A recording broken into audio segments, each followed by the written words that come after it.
Bienvenidos a Sionismo, una identidad, un podcast donde exploramos la relación milenaria del pueblo judío con la tierra de Israel, y cómo esa tierra ha moldeado y sigue moldeando la identidad judía a lo largo de la historia. En este episodio exploramos la figura de Albert Einstein y su compleja relación con el sionismo y con el Estado de Israel. Einstein no fue un político, ni un estadista, pero fue una de las voces judías más influyentes del siglo XX. Su postura sobre Israel no puede reducirse a un sí o un no. Fue sionista, pero no en el sentido clásico. Apoyó la creación de un hogar nacional para los judíos, pero recelaba del modelo estatal militarizado. Fue invitado a ser presidente del Estado de Israel, pero lo rechazó. Y, sin embargo, fue una figura clave en el desarrollo del sionismo moderno y en la consolidación del nuevo país como una democracia plural. Albert Einstein nació en Alemania en 1879, en una familia judía asimilada. En su juventud comenzó a redescubrir su identidad judía, como una cultura, una tradición intelectual y una responsabilidad moral. El antisemitismo creciente en Europa reforzó en él la convicción de que los judíos necesitaban un marco de pertenencia propio. Cuando conoció el sionismo, Einstein se identificó con su vertiente cultural, la de Ahad Ha'am, que buscaba el renacimiento espiritual y educativo del pueblo judío en la tierra de Israel, sin necesariamente constituir un estado político soberano. En 1923 visitó Palestina y pronunció un discurso en la inauguración de la Universidad Hebrea de Jerusalén. Para él, la educación era el corazón del proyecto sionista. Durante los años 30, con el ascenso del nazismo, Einstein se convirtió en una figura pública cada vez más involucrada en la defensa del pueblo judío. Participó activamente en la recaudación de fondos para instituciones judías, en campañas de ayuda a refugiados y en apoyo a la causa sionista. No dejó de ser crítico del nacionalismo, pero entendió que los judíos necesitaban un lugar seguro. La Shoah lo impactó profundamente. En una carta de 1946 al Comité Anglo-Americano, Einstein expresó que no apoyaba la creación de un Estado judío con ejército y fronteras al estilo europeo. Su ideal era una convivencia judío-árabe en Palestina bajo estructuras compartidas. Temía que la creación de un Estado nacionalista condujera a una lógica de poder que traicionara los valores humanistas del judaísmo.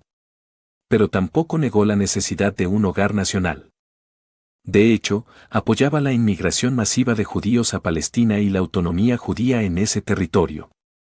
No era antisionista. Era un sionista cultural, ético y universalista. Cuando en 1948 se proclamó el Estado de Israel, Einstein no lo celebró como una victoria política, pero sí como un hecho necesario. Lo aceptó como una respuesta histórica a una tragedia sin precedentes. Continuó apoyando al Estado de Israel, especialmente en el ámbito educativo, científico y cultural. En 1952, tras la muerte de Chaim Weizmann, el gobierno israelí le ofreció la presidencia de Israel. Fue una oferta simbólica, pero auténtica. Einstein la rechazó con una carta en la que explicaba que no tenía ni la experiencia ni la capacidad política para asumir ese rol, pero expresó su profundo amor por el pueblo judío y su admiración por el proyecto israelí. Dijo que se sentía honrado y que seguiría apoyando a Israel en la medida de sus posibilidades. Einstein representa la pluralidad del pensamiento judío. Fue libre para disentir, para expresar sus temores, para criticar al Estado sin dejar de amar a su pueblo. Esa libertad de pensamiento no solo fue tolerada por el sionismo, sino que fue valorada. Israel nació no como un régimen autoritario, sino como una democracia, abierta al debate, al disenso y a la autocrítica. Hoy, Israel es la única democracia del Medio Oriente que garantiza igualdad legal a sus ciudadanos árabes. Tienen derecho a votar, a ser elegidos, a estudiar en universidades, a demandar al Estado en tribunales, a practicar su religión y a expresarse libremente. Hay árabes israelíes que son médicos, jueces, diputados, diplomáticos, académicos y empresarios. Al mismo tiempo, hay desigualdades reales. Hay brechas económicas y comunidades árabes que han sido históricamente desfavorecidas. Existen tensiones, discriminaciones y desafíos pendientes. Negarlo sería irresponsable. Pero negarlo no es lo mismo que decir que Israel es un estado racista o de apartheid, como afirman algunas narrativas malintencionadas. Porque en Israel no solo hay ciudadanos árabes con derechos plenos, sino también una sociedad que debate abiertamente esos temas. Y ese debate es parte de su vitalidad democrática. La pluralidad de la sociedad israelí no es solo un dato demográfico, es una realidad cotidiana. En las universidades israelíes, cerca del 20% del alumnado es árabe, incluyendo musulmanes, cristianos y drusos. En hospitales como el Hadassah en Jerusalén o el Rambam en Haifa, es común ver a médicos árabes atendiendo junto a médicos judíos. En las fuerzas de defensa de Israel, aunque el servicio militar no es obligatorio para los árabes, miles de drusos, beduinos y voluntarios musulmanes lo hacen por elección propia. En el ámbito político, partidos árabes han formado parte de la Knesset desde los primeros años del Estado. También hay iniciativas culturales, artísticas y educativas conjuntas. En ciudades mixtas como Haifa, Akko, Ramla o Lod, existen escuelas bilingües, centros comunitarios compartidos y proyectos interreligiosos. Aunque no todo es armonía, y los conflictos ocasionales lo demuestran, lo cierto es que la posibilidad de convivir está institucionalmente protegida. Esa pluralidad está inscrita, además, en el propio carácter del judaísmo israelí, que agrupa corrientes tan disímiles como los haredim ultraortodoxos, los laicos seculares, los judíos misrajíes, askenazíes, etíopes, rusos, reformistas, conservadores y jasídicos. La historia de la ciudadanía árabe en Israel también merece ser contada con matices. En 1948, tras la Guerra de Independencia, unos 160.000 árabes permanecieron dentro del nuevo Estado.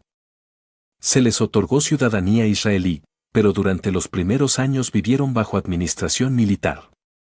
Esa etapa terminó en 1966, cuando se levantó el gobierno militar y se normalizó su estatus. Desde entonces, los derechos civiles se han ampliado progresivamente, aunque con desigualdades persistentes. En la década de los 90, se fortalecieron las organizaciones civiles árabes, los medios de comunicación árabes israelíes y las ONGs de derechos humanos. En 2006, la jueza Salim Jubran, cristiano árabe, fue nombrado miembro permanente de la Corte Suprema de Israel.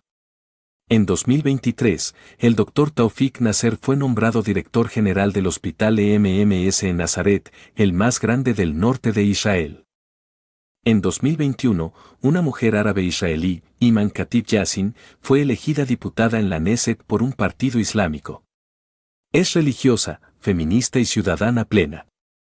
El caso de los árabes israelíes demuestra que el modelo israelí es complejo, contradictorio y único en el Medio Oriente. No es un modelo perfecto, pero sí es uno donde los ciudadanos, incluso los más críticos, pueden hablar, votar, organizarse y participar. La democracia israelí está lejos de ser ideal, pero es real. Y sigue siendo un espacio donde se debate, se educa y se construye una sociedad en la que judíos y no judíos comparten no solo el territorio, sino también el derecho a la palabra.